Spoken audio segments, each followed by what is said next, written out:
Welcome back, guys and girls, to Rich King Coaching YouTube channel. Got professional player Remi Young here, who's visiting all the way from Australia. So thanks for joining us, Remi. Nice. Started out so far so good in the series in the first two parts of our theme, which is deception. So this is the third part, and what I'm really focusing on helping Remi with, but also put myself through the paces in this one as well, is how in taking his own initiative he can use different moments of timing of the bounce of the ball, basically when to hit the ball at different moments to provide and create different threats to his opponent.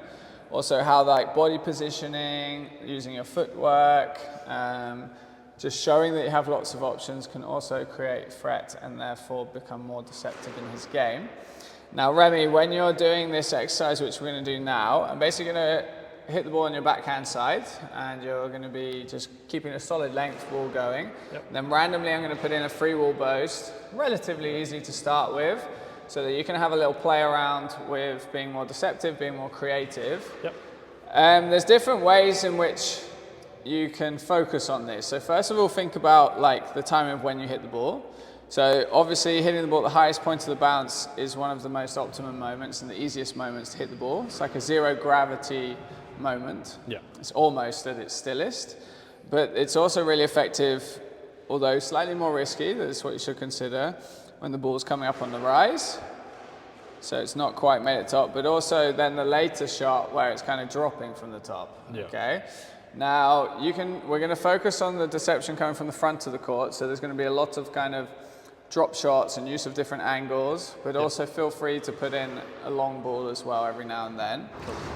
So think about the height you hit the ball, and then think about also how you use your body and footwork. So in this front corner, what shots or what tools do you have in your weaponry at the moment in the front corner? We have your feet position, like where you actually put your foot, you go left foot forward, right foot forward, that kind of stuff. Okay, so stance, it can change the effect. Yeah. I can also advise, kind of how you're using your hips and your body to make movement, but your racket comes through late. So that can also be a thing. We just showed in the beginning kind of the use of the break in the wrist at the last moment. Yeah. So be clear in what you're going to do very early, but you can then make the choice to hit the ball a little bit late. Yeah. You can also move into a shot really fast and kind of then pause your movement, and that can really help. Yep. So acceleration and deceleration into the shot. And a lot of players also use this kind of free wall, little trickle boast aspect. Yeah. But let's see a little bit about your creativity, and then we can go from there, all right? So, backhand lengths to start with. Here we go. And then I'll randomly play in the boast. Let's get the ball a little bit warmer.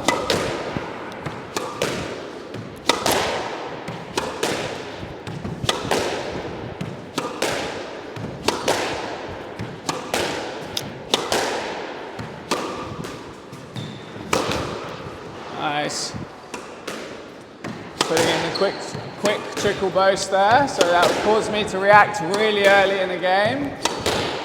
You can tell it's winter in Amsterdam because this ball is not going that far to the back. Here's the high ball. Aye.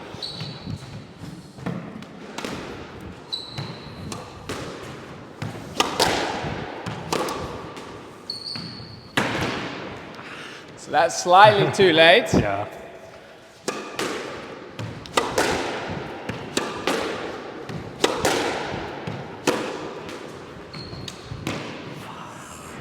So first of all, this is a very common issue. Let me grab the ball here. Overthinking is not a good idea, okay? Yeah. Now what I would say is there's a couple of tips. You've done a few where the ball's dropping low, so it's quite a late shot, okay? So that's completely fine. But you have to make sure you get down low and then drop your racket face and racket head right under the ball at the end. Because if you're here and you're kind of stabbing the ball like that, you're not going to get the control as if you soften and take your body low underneath it, okay? So you're a little bit too tense, so then it didn't quite get the success you wanted. Good.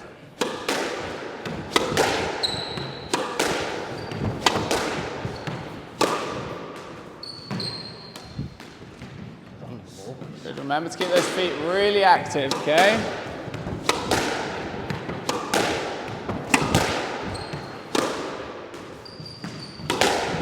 Nice little snap and break there at the end of the shot.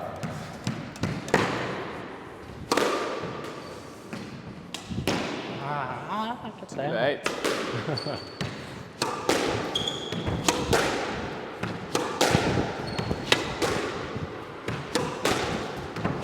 So there's trickle boast now with a little bit of body position movement. Yeah, nice. So that was with a full swing.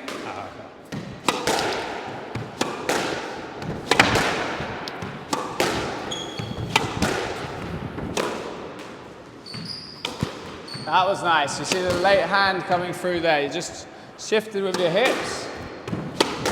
But then the racket coming through a little bit late. Yeah.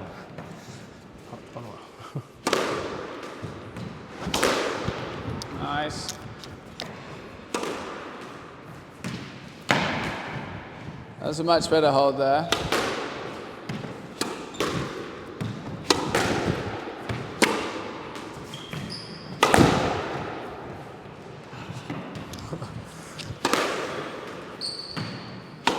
Nice, that's good.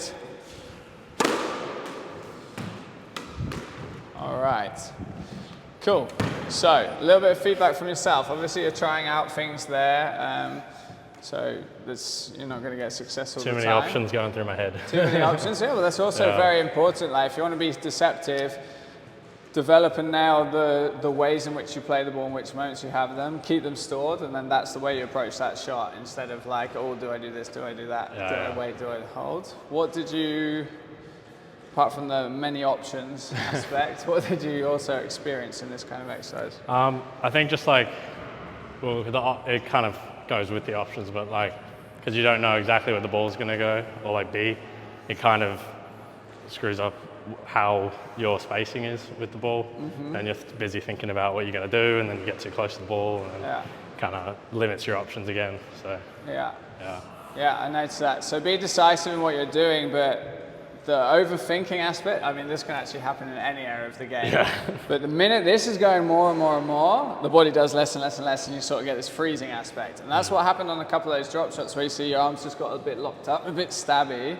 So that's why I'm so encouraging all my players and people that I'm teaching, just keep the movement light, keep it free, always adjusting, you know, and that way you're going to be so much more effective and deadly, and there's much more feeling and flow through the body to actually give you a bit more rhythm, give you a bit more deceptiveness, whatever it is you're trying to achieve.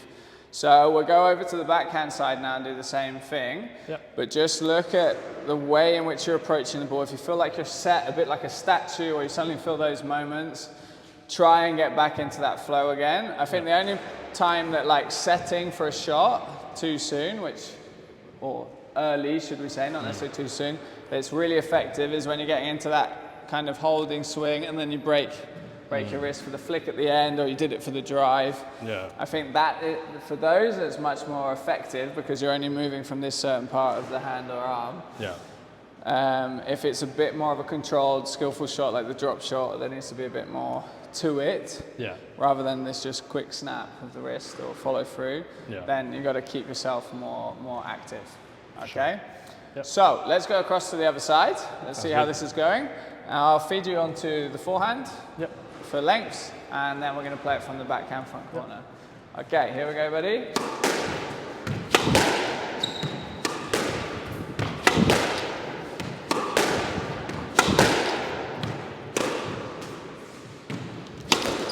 That's nice. That's great use of your movement there. In fact, that's really good because you've actually gone straight into the shot, shown something else, and moved away, so that's great.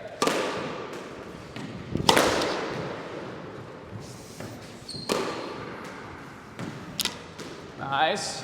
That slight little bit of movement there is just showing your opponent that you've responded, and they have to react.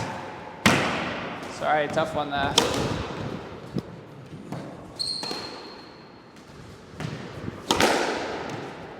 Forehand. Let's get you over this side, make it a bit more realistic to the game now. Here's the boast. It's a great shot. The head fake not so effective, but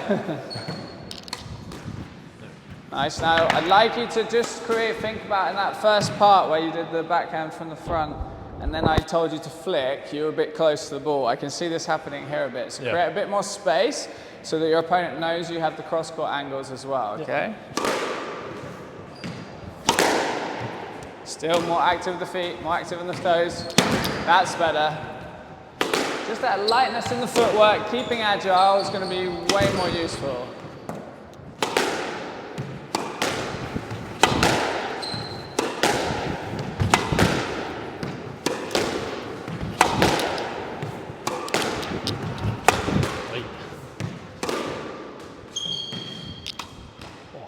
Almost.